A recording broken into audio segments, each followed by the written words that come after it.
I just told you it was a pleasure to meet you and that I was from Toronto, and you mentioned a friendship with Marty Short. Right. But I assume from your visits, both to the stage of the O'Keeffe Center, right, your surprise appearances at Yuck Yucks, then your surprise visits to the Second City Fire Hall, yeah, you know Toronto and Torontonians rather well. Yeah, I've had some great times there. Have you? Yeah, I had fun playing. Second City was the most fun.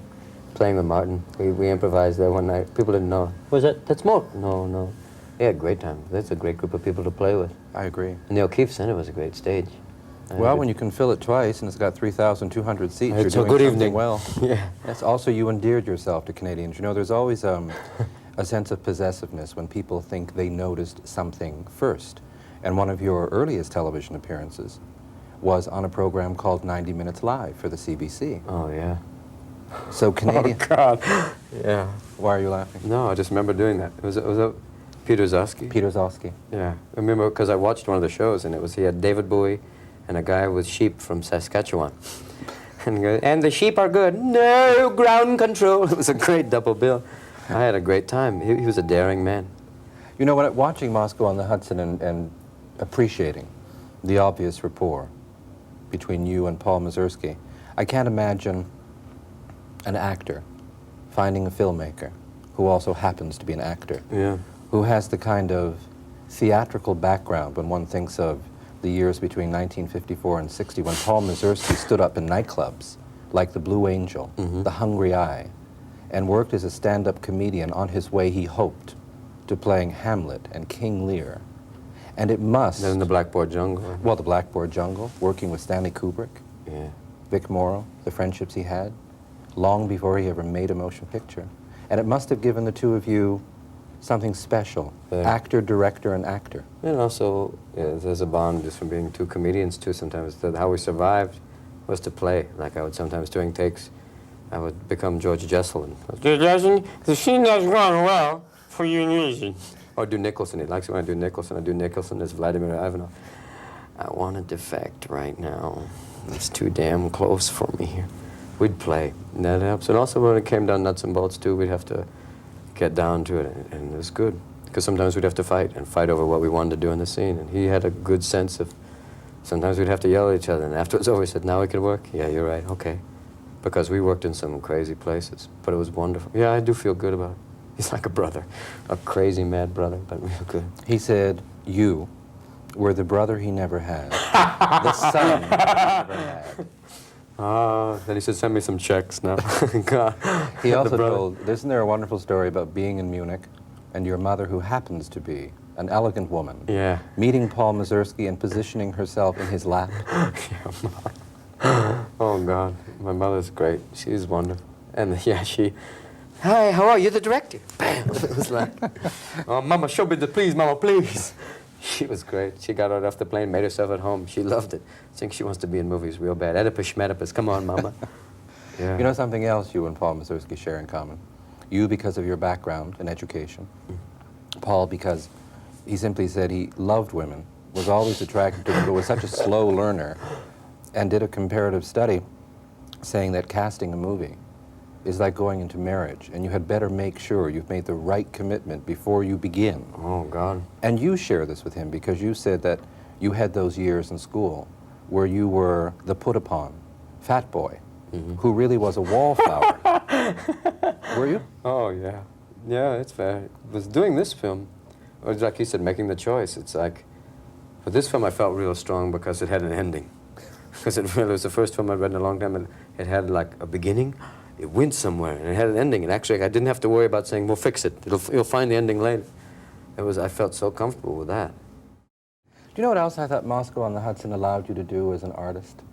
Because you're so involved in, and have spoken often, whether it's the environment, politics, the wrong person, one day pushing the wrong button, that we have a comedy drama, which is about freedom, and allows you within the context of the comedy and the drama to make a statement. Yeah, that's why I think I did it.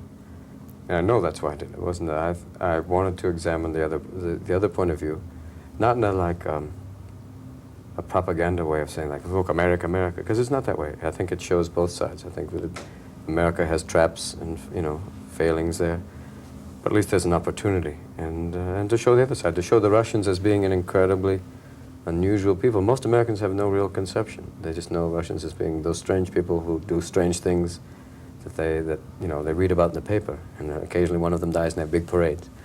But that they have an incredibly deep and wonderful emotional life. Is that how you thought, Robin, before you got to Munich and met all those great Russian artists? Oh, God, they're incredible. In Munich, there's a huge Russian community, and they're all working for Radio Free Europe. They're all, directors and actors from Leningrad and Moscow. And I think it was more after I met them. But I'd met them. My Russian teacher was my first major influence in that, because he is a man named David Gomberg, and he taught me. That was the first time I saw. Oh, he told me stories about being in America, and he had to work as a carpenter. When in Leningrad, he was a very good director, young director, not hadn't been real famous, but was working. He came to America and he had to work as a carpenter. They used to tell him that a hammer was a screwdriver. And he finally found that out and really got mad. I got in this huge fight. I know this is a goddamn hammer now, asshole. I know this. He got real furious. And telling me these stories, I started to realize, this is going to be interesting. Do you know what else I thought about you? Because there's so many wonderful scenes in Moscow on the Hudson. But when Vladimir stands in front of that fountain near the Plaza Hotel and takes out his saxophone, and then one thinks of Robin Williams in the early days in Playing New York mime. City. Oh, yeah, doing mime. Doing mime in front of the Metropolitan. Was it all there? Oh, that was all that.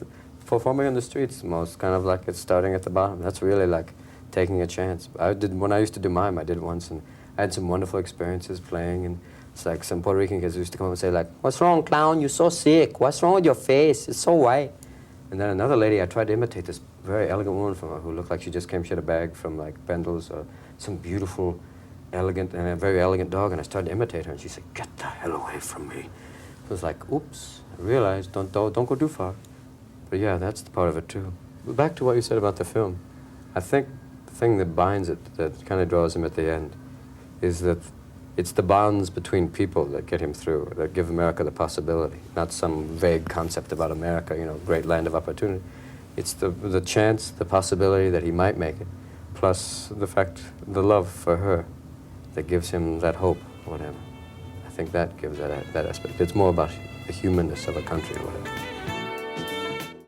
Do you know what I don't think got enough attention? I think your work in Moscow on the Hudson certainly will. But I thought The Survivors Really? was gone over once very lightly. And what you and Walter Matthau did, now in retrospect. I'm still proud of that. I hope so. He was fun. He's a wonderful, elegant man. That was a great fun to play with. He had his wonderful aspect. It was too great. It was like the yin and yang brothers, that I'm, crazy to touch him playing off that. And Walter's just so, but real funny and wonderful to play with. And I feel so fond about him and that chance. I mean, I'm glad I had that chance to work with him. It was an incredible experience. As an artist who shared the same management that Woody Allen does, are you getting any closer to your goal of wanting to make films the way Woody Allen makes films? Oh, God, I think only he can do that. I think I have no aspirations to direct. I think I should have a T-shirt that says, "No, I don't want to direct." I mean, because it's such an incredible undertaking to do that. I mean, he is, every one of his films is mounted like a secret invasion. And I mean, the dialogue is in pieces. And people get like dialogue sheets, no one knows. "Yes, I love you. Is there anything else? You'll get it tomorrow," I don't know. I think I would way down the line think of that, but I have no aspirations like that. Did you have anonymity in Munich? Very much so. Was it because of your physical appearance and the beard? Or even if I were didn't you have a beard, known? most Germans would go. I mean, Mork and Minnie was not exactly a big popular German show. "Quick, Heidi, we must leave here. We must go back for Mork.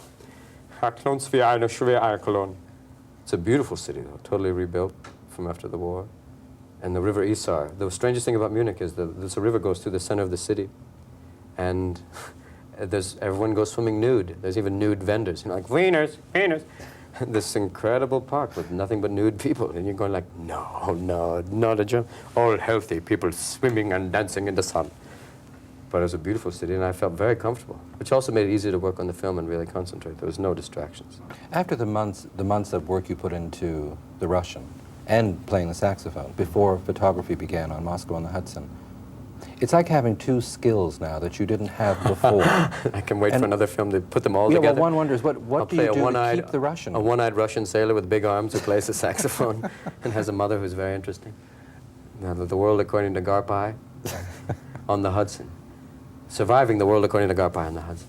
But can you use it, Robin? Yes. I mean, you know Russians in California? Oh, very much so. I mean, my Russian teacher and Ilya, Sava, all the people I've acted with, I still keep in contact with them. And it's been an interesting thing. I'm trying to keep learning how to read and write Russian, because they said, you know, you read translations of... I'm very interested in an author called Bulgakov, who wrote Master and the Margarita, but who also wrote a wonderful story that I think would make a great movie called Heart of a Dog, about a dog that's they transfer this human pineal gland into, and he becomes a man, but eventually becomes the head of the Moscow Center, and then he starts launching this campaign against cats, and then becomes a dog again later on. But it's a wonderful Russian, strange political satire story. But they said to read it in the original Russian, you capture the humor of it. But a lot of the translations break it down, and you can't see it, and you say, this isn't funny. But I'd like to do that. That'd be great. Is there a new film in the works? Have you discussed a new feature? Just trying to write one, trying to sit down and actually... That's what you asked, only in the sense of being like Woody Allen, I'd like to try and write one. I don't think I'd want to direct one, but I think I'd like to try and be responsible for actually taking the blame for saying if it doesn't have an ending, yeah, it's my fault, I didn't write it. But to actually take that chance. That's what the next step is. When you had your first meeting with Paul Mazursky, how much did you know about Paul Mazursky, his background, his films? Had you seen them all? I saw The Tempest, which I thought some of it was... He said this to me, too. He saw The Survivors, too, before. He said, it was nice, you pushed. I said, fine, I saw The Tempest, a little long. And then we were off like... But we had a good time talking about it. I think he's brilliant. I think sometimes he can sometimes he can go stretch things out. But with The Tempest, I love the fact he takes chances. That's why he's great to work with. I mean, no matter what you say, the man took a chance. I mean, in each one of his films, you can't look at them and say, like, that's commercial. You know, I mean, they may make money or whatever, but he's trying to talk about something, trying to do something with them, which is what I like. Did you see Next Stop, Greenwich Village? No, I didn't. Which I always think of as one of the actors' movies. Oh, he's... And also because Lenny Baker was so great. Yeah, he is outrageous. I met him about a couple of months before he died. Mm-hmm. But you can sense even then, he had that real incredible presence. Paul, a lot of people have talked... I asked a lot of people about Paul before I did the film, just to find out what he was like, the pros and cons. And everybody I talked to said, it'll be a real interesting time. Margot Kidder recommended him with like 8 stars.